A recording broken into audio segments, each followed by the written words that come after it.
The morning air over Coronado tasted like metal and salt, the kind that sits on your tongue before the sun has the courage to rise. Sergeant Harper Cole stood at the edge of the gravel, boots square, breath measured in the quiet math that had kept her alive for years. 4 in, 4 hold, 4 out. She did not flinch when Captain Mason Rourke's voice cut across the range with that dry snap officers learn when they want to bruise without leaving a mark. You are not ready for this field, Cole. Go back to admin. A few trainees pretended not to listen. Pretending is a skill that comes early in uniform. The weapon benches were lined like pews, cold metal catching the first pale wash of dawn, bolts clicking in little prayers. Rourke tossed a stained rag so it landed by her toe. Make yourself useful. Clean the stations. She bent without comment, each movement as economical as a well-made sentence. When she found a carbine left in pieces by some nervous kid, her hands moved as if a metronome lived behind her ribs. Carrier group, charging handle, upper, lower, buffer. She did not look down to confirm, because her fingers already knew the shape of each part, the way you know the lines of a familiar face in the dark. 12 seconds later, the weapon sighed back into one piece, and she set it down with the care people reserve for old photographs. Major Walter Pierce, retired and invited as an observer for reasons that felt ceremonial, watched from the shade by the tower. He had spent a lifetime reading soldiers the way a carpenter reads grain, and something about the way Harper carried her shoulders made his jaw settle. Not defiance, not fear. Something steadier, like a plumb line. The range smelled of solvent and sea, and beyond the berm the Pacific pushed and retreated in its ancient argument with the shore. Commander Nathan Cross from the SEAL Task Force walked the line with a tablet tucked against his chest, eyes quiet, missing nothing. When Rourke briefed the morning schedule, his tone was textbook. His eyes, when they passed over Harper, were something else. Harper said nothing because silence, used properly, is not absence. It is agency. It buys you angles and time. The first qualification string came under a sky the color of unlit steel. Harper took lane 7, checked the chamber, checked the sights, and felt the tick in her gut that told her something was off by a hair. She fired. Low left. She adjusted without moving her feet, breathed again, and walked the rounds back to center mass like she was threading a needle through cloth that wanted to resist.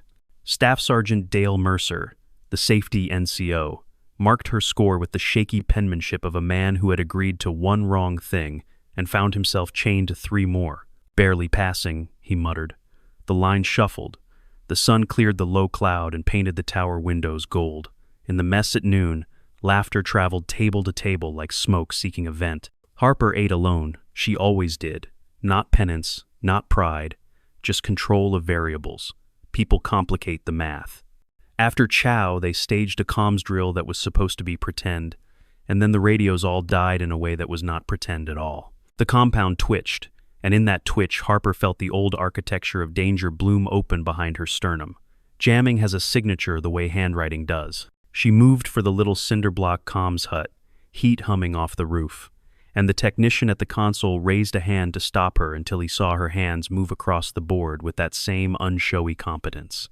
30 seconds later, the net coughed and came back to life on a backup path that had been sleeping under dust since some forgotten upgrade. When the radios cleared, Rourke's anger arrived right on time, dressed as protocol, unauthorized access, Cole. Effective immediately, you are suspended. She breathed and stared at the brim of his cover so she would not have to look at his eyes and spend the rest of the day washing them out of her head. 4 in, 4 hold, 4 out. On the walk back to the line, she felt the small circular weight in her pocket and touched it with her thumb. The engraving had been worn thin by another hand, a steadier one. Decades of worry fidget boiled down to a soft edge. She had promised herself she would not need to show it here. She had promised herself she could do this the quiet way. But promises, like bridges, can only carry what they are built to carry. Out by the north fence, a shadow moved where a shadow had no business, and the chain link whispered the wrong music. Harper did her other kind of math. If corruption is a circuit, there is always a switch. If a man like Rourke survives, there is always a handler. If justice is patient, patience still has a clock. She squared her shoulders, looked once at the line of the ocean as if it could answer for the world, and stepped toward the thing that would not wait any longer. The night rolled down over Coronado like a dark tide, the kind that muffles engines and whispers through flagpoles. Sergeant Harper Cole sat on the edge of her bunk, boots off, hands open on her knees, watching the last sliver of orange die behind the window blinds. The barracks were never truly quiet metal creaks, distant footsteps, the steady hum of old ventilation, but her breathing carved a rhythm through the noise.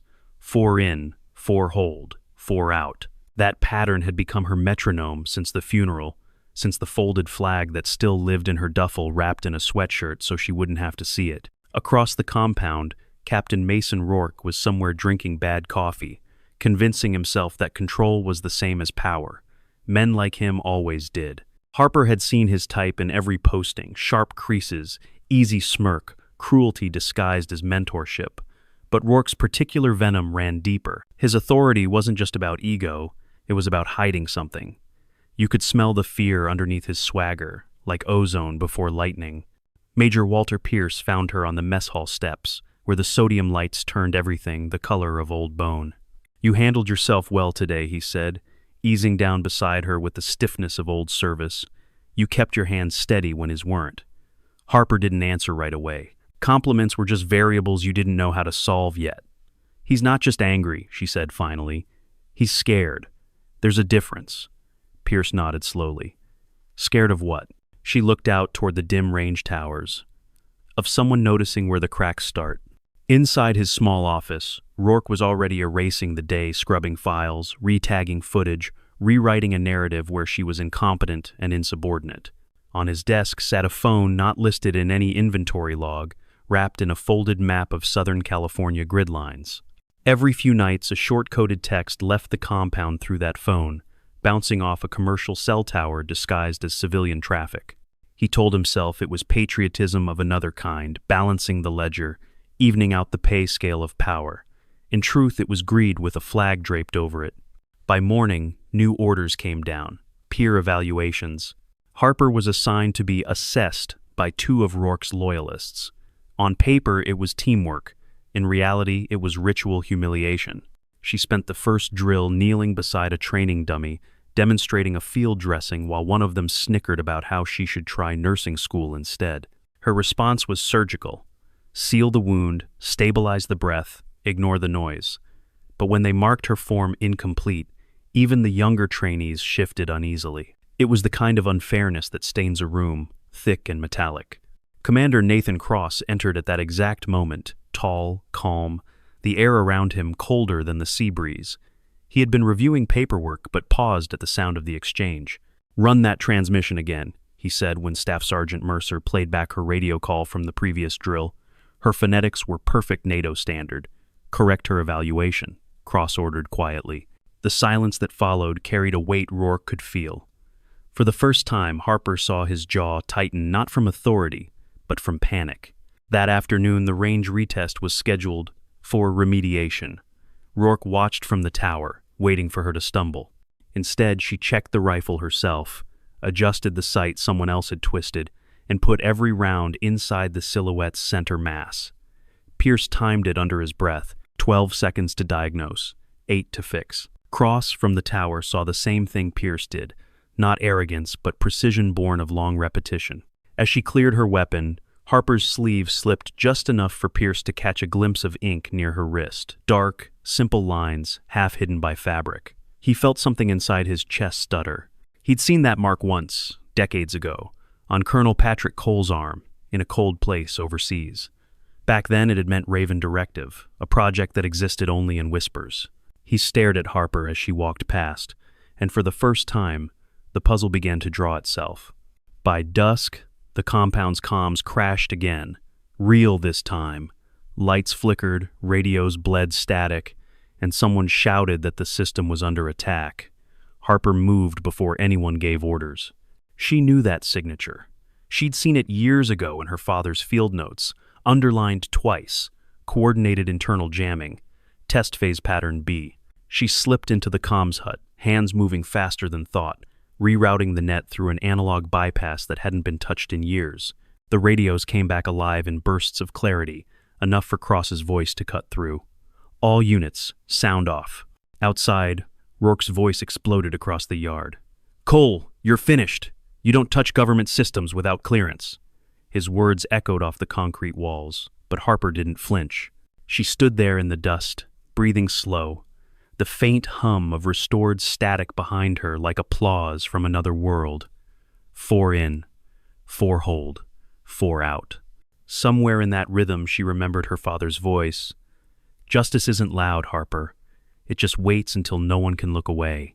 And as the alarms began to wail from the north fence line, 3 short bursts, signaling a perimeter breach, she knew the waiting was over. The siren's wail cut through the fog like a knife drawn across steel. Men froze mid-stride, their training dissolving into raw instinct. Searchlights swung across the chain-link fences and painted the mist in quick, trembling flashes. Harper Cole was already running.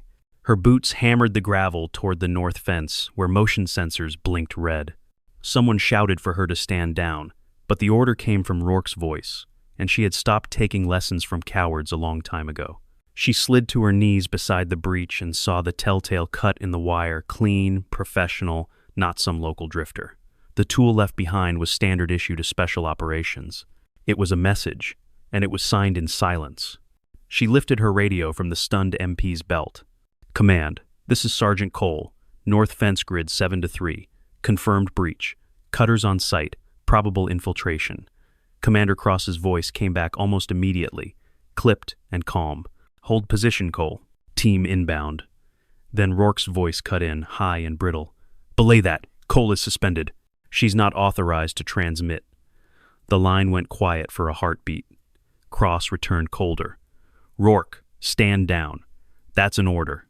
Pierce arrived beside her, panting, eyes wide. "You saw them?" She shook her head. "Just the echo they left." He crouched to examine the cut.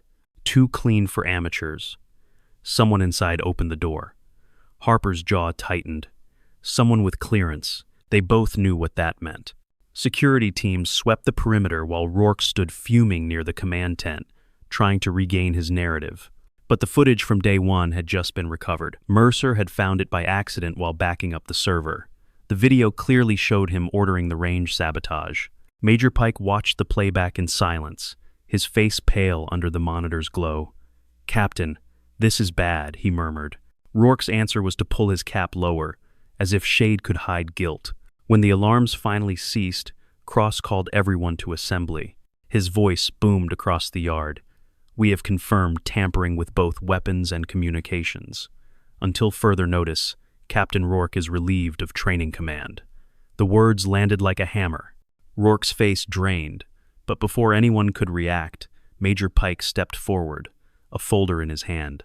"Commander, I initiated a background check on Sergeant Cole after the earlier incident. There are anomalies missing years, redacted service entries." Rourke seized the lifeline.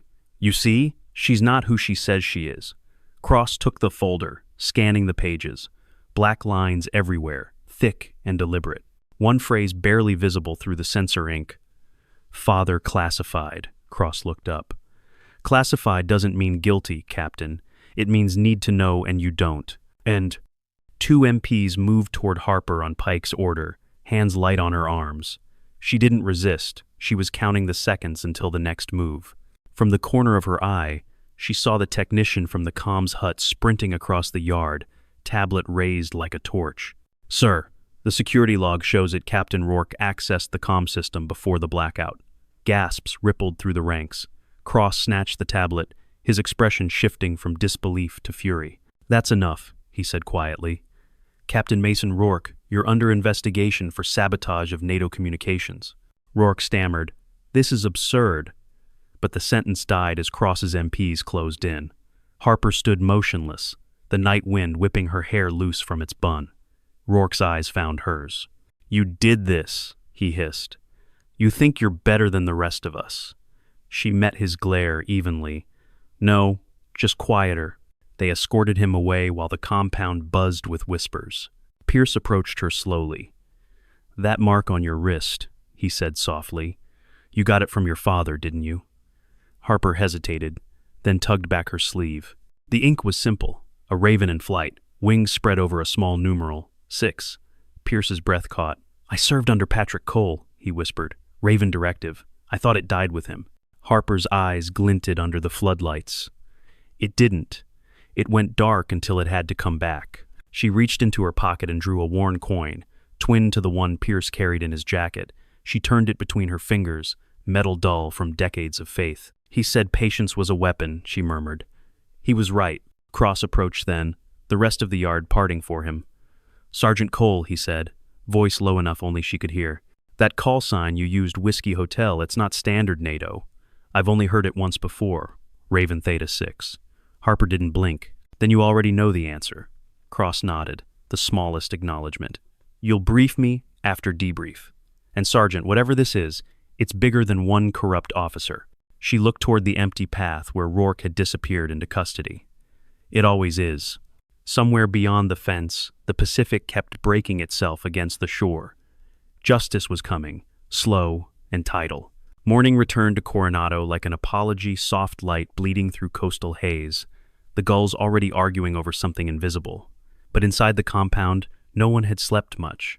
News of Rourke's arrest spread faster than the tide, tangled with rumor and relief. Some said he'd been caught selling intel to contractors. Others whispered about foreign money. Harper Cole said nothing. She moved through the corridors like a ghost with purpose, the kind of presence that made people lower their voices without knowing why. Commander Nathan Cross had ordered a full lockdown. No one in, no one out, until defense counterintelligence could arrive. Yet beneath the calm choreography of guards and clipboards, a new unease pulsed because traitors rarely act alone. Major Walter Pierce found Harper by the coffee urn in the mess. He looked older in daylight, the lines on his face carved deep as trench maps. They're saying you'll be gone by noon, he said quietly. Cross wants you flown to D.C. for debrief. Harper kept her eyes on the steaming cup. Maybe, but I'm not done here. He studied her for a long moment. You're your father's daughter. He never knew when to leave a fire alone. She smiled faintly. That's why he built one that still burns. Across the yard, Rourke sat cuffed in a temporary holding tent, 2 MPs stationed outside. He had that look men get when their lies start to run out hollow behind the eyes, already rehearsing the story he'd tell himself. A tablet lay on the folding table before him, screen-locked. He stared at it as if it could still save him. Commander Cross entered, flanked by Major Pike. Captain Rourke, Cross began, voice even. We recovered a burner phone from your quarters, along with encrypted transfers tied to a shell company in Riverside. You're done lying. Rourke's mouth twitched into something between a smile and a snarl. You think you've won? You don't even know who you're working for. Cross leaned forward. Then enlighten me. Rourke said nothing. The silence was answer enough. Meanwhile, Harper sat alone in the briefing room where yesterday's humiliation had unfolded. The same weapon benches, the same smell of oil and dust, only quieter now. She laid her father's coin on the table, turning it in the light. The engraving caught the sun, Raven 6, wings outstretched. When she was little, he'd told her it was the mark of watchers, people who protect by seeing what others refuse to look at. She hadn't understood then. She did now. The door opened and Commander Cross stepped in, closing it behind him. Agent Brooks from DCIS is wheels up from Andrews. 4 hours, she's here. He hesitated. Before that, I need to know what you're not telling me. Harper didn't look up. You already do, she said. You just don't want to say it out loud. Cross exhaled slowly. Your father, Patrick Cole. He founded Raven Directive, didn't he? She nodded once. And someone inside killed him for it. Pierce entered quietly, carrying a folder thick with printouts. Rourke's phone cracked, he said. Encrypted threads, payments routed through defense contracts, but there's something else. He laid a sheet before them, an outbound message time-stamped the day before the breach. The sender tag read, Cardinal. Harper felt the air go thin. Cardinal was my father's code name for an internal leak. He never found who it was. Cross's expression hardened. So the operation isn't over. Harper shook her head. It never was. Rourke was just the middleman. The person behind Cardinal is still feeding someone outside these walls. Before they could speak again, the base alarm blared 3 long bursts. This time, the full alert. Cross's radio crackled. Command, this is security. We have a breach in classified storage. Sensitive drives missing. He swore under his breath. How is that possible? Everything's sealed. Harper was already moving. Because the lock's not the problem. The key is. They reached the storage wing just as MPs surrounded a tall, thin figure trying to slip through the rear corridor Major Pike. The man looked stunned, muttering about misunderstandings, but the evidence bag in his hand glinted with stolen drives. Cross stared at him, disbelief collapsing into fury. "You?" Pike stammered. "Rourke set me up." Harper stepped closer. "No, you covered him. You opened doors he couldn't." When they searched Pike's quarters, they found the same shell company transfers and a sealed envelope bearing a Raven seal replica, but precise. Inside was a letter dated 3 years prior. "Continue operations until retrieval by Cardinal. Trust no one outside the chain." Cross turned to Harper. "Then we're looking at a network that survived your father." She nodded, and it's still listening. Later that night, when the compound fell under curfew and the Pacific fog rolled back in, Harper stood by the fence line alone. The moonlight turned the wire silver, and beyond it, the ocean whispered like static through her father's old radio set. Pierce joined her, 2 mugs of coffee in his hands. "You think you've finished this?" he asked. Harper took a sip, the bitter heat grounding her. "No, I think I just opened the real file." He watched her thumb the edge of the coin until it caught the light again. "What's next?" he asked. She looked toward the dark horizon. "Tomorrow we hunt." And rain arrived before dawn, soft, hesitant, the kind that carried salt from the Pacific and the smell of rust from the fences. It tapped against the barracks roof in slow percussion as Sergeant Harper Cole laced her boots. Every sound in the compound felt amplified. The murmur of MPs on patrol, the low thrum of generators, the metallic whine of wind through flagpoles. Coronado wasn't a war zone, but that morning it carried the same tension Harper remembered from one, something coiled and waiting. Rourke had been flown out under heavy guard at midnight, his face pale beneath the aircraft's floodlights. Harper hadn't watched him board, but she'd heard the echo of his last words to Commander Cross. "You don't know who you're fighting. Cardinal's above all of you." Those words stayed with her like grit under the skin. The truth was no longer about one traitor. It was a web, and the threads ran upward into the dark. By 7 a.m., Agent Naomi Brooks from Defense Counterintelligence stepped onto the tarmac. She wasn't what Harper expected. No trench coat, no rehearsed gravitas, just sharp eyes, steady hands, and a calm that could slow a room. Cross briefed her quickly, summarizing the arrests, the evidence, the mysterious code name that had surfaced. When he finished, Brooks simply said, "Then we start with what Cole knows." In the debrief room, the air smelled of coffee and paper. Brooks set a recorder on the table, nodded once, and said, "Tell me everything." Harper began at the beginning, her father's warnings, the pattern of sabotage she'd traced, the buried transfers. When she finished, Brooks leaned back, tapping a pen against her lip. "Raven Directive. That was off-book, right? Created after the Balkan leaks." Harper nodded. "Counter. Intelligence within the Alliance. My father designed it to hunt insiders who wore friendly uniforms." Brooks flipped through her folder. "We've confirmed 2 names from your father's last recording, Rourke and Pike. The third, Colonel Thomas Vance, was taken into custody in Virginia last night." She paused. "That leaves one more, Cardinal." Harper met her gaze. "Whoever they are, they've been watching me since the funeral." Brooks studied her. "You sure you're ready to keep going? This gets ugly, and you've already given more than most." Harper's voice stayed level. "My father built something meant to protect the honest.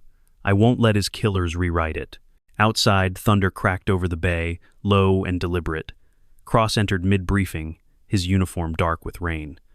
"We've got another problem," he said. "The compound server logs show a remote login from Washington at 0400. Someone high-level pulled the sealed files before the storm hit." Brooks frowned. "Which terminal?" Cross handed her a printed trace. "Pentagon Network. Authentication cleared by someone under Special Access Command." Harper exhaled slowly. "Cardinal isn't hiding in the shadows anymore. They're sitting behind a desk with clearance." Brooks closed the folder. "Then we move fast. Cole, your father left a secure drive marked Theta 6. We need its full contents." Harper reached into her duffel, retrieving a small weatherproof case wrapped in cloth. Inside lay a data drive, engraved with the faint outline of a raven. "He told me not to open it until the time was right," she said quietly. "I think this is it." Brooks inserted the drive into her laptop, The screen came alive with encrypted folders, each marked with locations and dates. The files told a story in numbers: contract payments, overseas transfers, coded memos between U.S. contractors and unnamed NATO officers. At the bottom, a final document blinked a single line that froze all three of them. Operation Aegis Raven, terminated by order of Cardinal. Cross muttered a curse under his breath. He shut it down himself. Brooks looked at Harper. Your father must have known he was getting close. Harper's hands clenched. He didn't stop because he failed. He stopped because they killed him first. The rain intensified outside, drumming against the window like distant artillery. Harper rose from her chair. So what now? Brooks closed the laptop, her tone sharp but calm. Now we follow the money trail to D.C. But if Cardinal's embedded that high, we'll need proof that can't vanish in a paper shredder. Cross looked at Harper. And you've got it? She nodded, pulling a smaller drive from her pocket, the copy she'd been building for 18 months. Every transaction, every intercepted message, enough to burn the network down twice. Brooks smiled faintly, not with triumph, but with recognition. Your father taught you well. Harper met her eyes. He taught me patience. He said justice isn't loud, it's patient. They left the room together, the storm chasing them down the corridor. Outside, the Pacific wind whipped the flag straight and hard, snapping the fabric like a warning. Cross watched them go, the weight of command settling heavier than before. In her pocket, Harper felt the familiar press of the coin. The metal was warm now, almost alive, like it remembered the hands that once carried it. She whispered to herself, barely audible beneath the thunder. Tonight we rest. Tomorrow we hunt. The transport plane waited on the rain-slick runway like a shadow with engines. Harper Cole stood at the base of the ramp, duffel over her shoulder, the night air thick with jet fuel and electricity. The storm had passed, but left the world shining every puddle, a mirror, every breath visible. Agent Naomi Brooks motioned toward the cabin. D.C. in 5 hours, she said. You'll get some sleep on the way. Harper almost smiled. You really believe that? Brooks didn't answer. She just climbed aboard. Inside, the hum of the engines was steady enough to think by. Commander Nathan Cross had insisted on seeing her off, and now he appeared at the foot of the ramp, cap tucked under one arm. I don't like losing good soldiers to bureaucrats, he said, but this one's above my pay grade. Harper met his eyes. It's not bureaucracy, it's cleanup. He nodded slowly. Then promise me one thing, whatever they ask, don't let them bury it again. She extended her hand. I won't.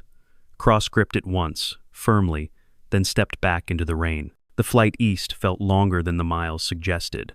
Brooks worked beside her, sorting files, sending coded updates through a secure link. Harper stared out the window at the dark ocean far below, the reflection of cabin lights flickering over her face. For 18 months she had lived in constant motion, every breath a calculation, every silence a weapon. Now she was headed toward the center of the web. Somewhere in Washington, someone called Cardinal still believed the hunt had ended. They landed before dawn at Andrews. Black SUVs waited on the tarmac, engines idling. A woman in a gray suit stepped forward, credentials glinting under floodlights. Agent Reeves, Joint Counter, Intel. She introduced herself crisply. We'll escort you to secure briefing. Her eyes lingered on Harper. You look exactly like him. Harper said nothing. They drove through empty streets, D.C., still half asleep. Monuments ghostly in the rain. The meeting took place in a windowless room deep under a government annex. General Marcus Hale, tall, white-haired, the kind of man who carried gravity like a uniform, waited behind a steel table. When Harper entered, he stood and saluted first. Sergeant Cole, he said, your father was the finest field officer I ever served with. His voice softened. I should have seen this coming when he went dark. We all should have. She nodded once. I'm here to finish what he started. Brooks opened her laptop, projecting the contents of the recovered drives. Transfers, communications, personnel rosters, evidence enough to crack a command chain. Hale studied each document, jaw tightening. 3 of the names are already in custody, he said. But this Cardinal... He tapped the screen where a single line of encrypted text blinked. Authorization level Omega. That clearance narrows it to 6 people in this city. All of them powerful, all of them untouchable without proof that can survive the purge. Harper placed a small recorder on the table. Then maybe this helps. She pressed play. Her father's voice filled the room, steady, tired, utterly certain. If you're hearing this, I'm gone. They're inside the walls now. Cardinal runs the chain, using patriotism as cover. You'll know them by the way they talk about order while feeding chaos. Trust General Hale. Trust no one else. The recording ended. Silence followed, heavy as cement. Hale looked at her. You're sure this is authentic? She met his stare. I'd recognize that voice anywhere. Brooks spoke quietly. We verified metadata. It's untouched. The general exhaled, shoulders dropping slightly. Then we have our directive. Cardinal's real name stays sealed until we can move. You'll work under me directly, off-book, under the revived Raven program. Harper hesitated. You're resurrecting it? Hale nodded. Officially, it never existed. Unofficially, it's the only reason this country still sleeps at night. He slid a folder across the table. Project Aegis Raven, reactivation order. Her name was already typed on the first page. You'll have autonomy, resources, and clearance beyond level 4. But once you start, there's no stepping back into the light. Understand? She stared at the paper, the weight of her father's legacy pressing like a hand on her shoulder. I understand. When the briefing ended, the corridors of the annex felt endless and cold. Brooks caught up to her near the exit. You realize this won't stop with one arrest. The network's global. Harper's reply was quiet. Then it's going to be a long hunt. Outside, dawn had broken a thin, pale stripe behind the skyline. The air smelled of wet stone and jet fuel. A black SUV waited at the curb, engine low, door already open. Harper paused, coin in her palm, the engraved raven warm against her skin. Her father's words echoed again. Justice isn't loud, it's patient. She closed her fist around the coin and climbed in. The driver asked, Where to, ma'am? Harper looked toward the Capitol dome rising through mist. Somewhere that still believes in honor, she said. The car rolled into the awakening city, taillights bleeding red into the rain.